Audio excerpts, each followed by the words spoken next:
weakening.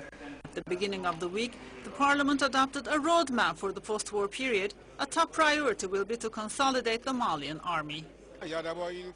First, we have to bring our forces up to par, provide them with training, upgrade our military material. All this will take a lot of time and will depend on the state's means. Another essential objective for the authorities in this transitional period is to organize elections as soon as possible. The President proposes the 31st of July for the vote. The deputies are in favor of a National Reconciliation Commission.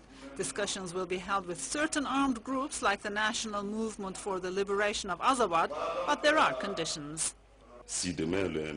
If tomorrow the MLA says it's ready to be part of the Republic of Mali, if tomorrow they put down their weapons, if they give up the idea of Azawad, then no problem. The FDR will back all initiatives. There is also the question of determining the fate of persons who physically attacked President Traoré several months ago. As for the political forces opposing the transition, they haven't said their last word yet. Well, elsewhere in Armenia, speculations arrive that the presidential elections will not hold as scheduled. This comes after the killing of the main opposition leader in the country's capital by an unknown gunman. And Cambodians have gathered for the funeral of their former king, who died at the age of 87. We have details of these and other stories in this World News Roundup. In Mexico, an explosion at the headquarters of the Mexican state-run oil giant Pemex killed 25 people and injured over 100. The explosion extensively damaged 3 floors. Most of the 3,500 employees were evacuated. According to Mexico's Civil Protection Agency, an apparent accumulation of gas in the electrical supply room caused the explosion.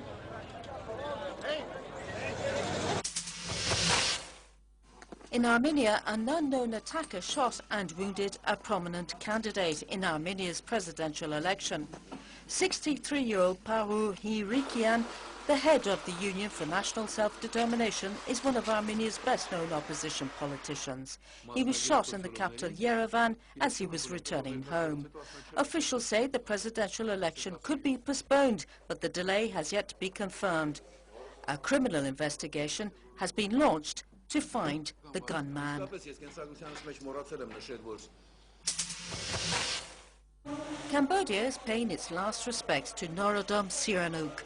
A sea of mourners filled the streets of the capital Phnom Penh Friday for the funeral of former King Norodom Sihanouk, who died at the age of 89 on the 15th of October last.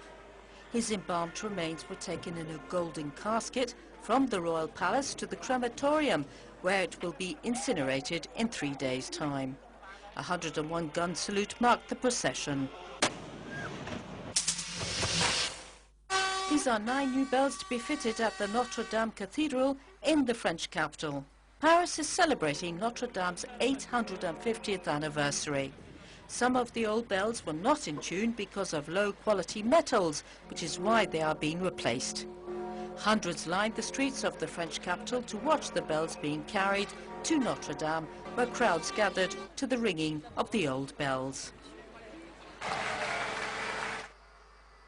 It is too soon to know who was behind today's suicide attack on the U.S. Embassy in Ankara.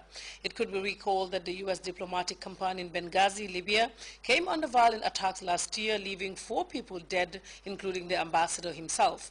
CNN's Barbara Starr examines the threats posed by extremists to the U.S., especially in North Africa. Of the attack on a gas plant in Algeria, extremists are growing more daring. A senior U.S. intelligence official tells CNN, quote, "What we have seen is intelligence suggesting a desire to carry out more attacks against Western and U.S. interests in the region. Though there are no specific targets yet that the U.S. knows of, one of those plotting, Mukhtar Belmokhtar, was the mastermind of the Algeria attack. But threats are now coming from multiple al-Qaeda groups in Africa." We're starting to see increasing collaboration, sharing of funding, sharing recruiting efforts, sharing of weapons and explosives, and certainly a sharing of ideology that is expanding and connecting these various organizations. If Chuck Hagel becomes the next Secretary of Defense, he already knows what he's facing. I will ensure we stay vigilant and keep up the pressure on terrorist organizations as they try to expand their affiliates around the world in places like Yemen, Somalia, and North Africa. But when it comes to North Africa, U.S. intelligence agencies may be of limited use to him. That senior U.S. intelligence official tells CNN, quote, "We do not have the level of resources, the footprint, or the capabilities we have in other theaters." After years of focusing on Pakistan and Afghanistan, the map has changed. From Mali to Algeria, Niger, Libya, and Egypt, the Obama administration is struggling to catch up. U.S. intelligence is now working with France, whose own spy networks are more established in the former French colonies in Africa. And the U.S. will set up a drone base in Niger to fly over safe havens, hoping to catch terrorists before there is a direct threat to the U.S. homeland. I'm not ruling it out. We take al-Qaeda wherever they are very seriously, and we are not going to rest on our laurels until we find that kind of specific and credible information. But if there is a threat that requires U.S. military force, the options for the president may be very difficult. Al-Qaeda in Africa has no central headquarters, no Osama bin Laden, and potentially thousands of fighters spread out over thousands of miles of remote desert. Barbara Starr, CNN, the Pentagon. Well, time now to take our second break. When we come back, we'll take a look at sports. Stay tuned in.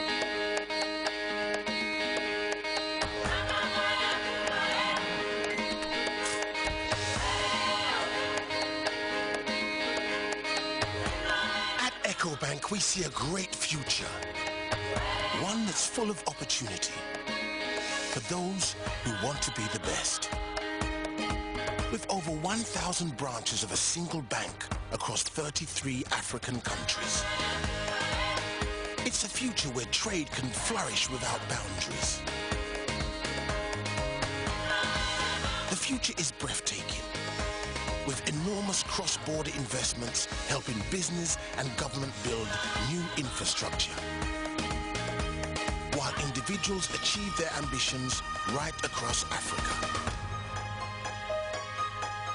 The future is Pan-African, and EcoBank is the Pan-African bank. Welcome back, and time now to join Famara Fofana for a look at the sports. Famara? Thanks very much, Fat. We're looking at the man considered as the poster boy of modern football, who is no other than David Beckham. His move to Paris Saint-Germain is making headlines in the football world. The 37-year-old is making best use of his last remaining years before calling time on his rather glittering career that saw him moving from England to Spain, Italy and the United States. But this update by CNN looks at how the football icon intends to donate his wages to a charity for children. Undoubtedly David Beckham's move to Paris Saint-Germain.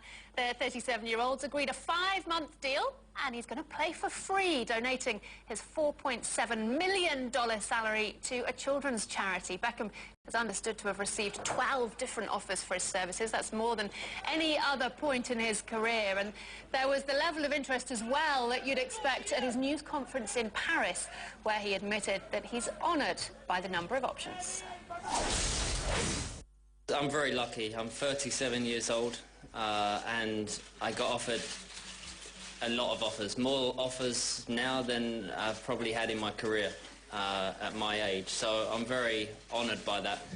I chose Paris because I can see what the club are trying to do. I can see the players that the club are bringing in. You know, it's an exciting city. It always has been and always will be, but now there is a club that is going to have a lot of success over the next 10, 15, 20 years. Still a couple of weeks away from seeing David Beckham on the pitch in Paris, though. Yes, you, Famara? What do you make of Beckham's move to Paris and donating his wages to children? Well, I'm glad he said it himself. He said he's 37 and he's very lucky because we're about the same age. I'm not that lucky yet. Thank you. Well, thank you very much. And before we go, reminder of our headlines. The Vice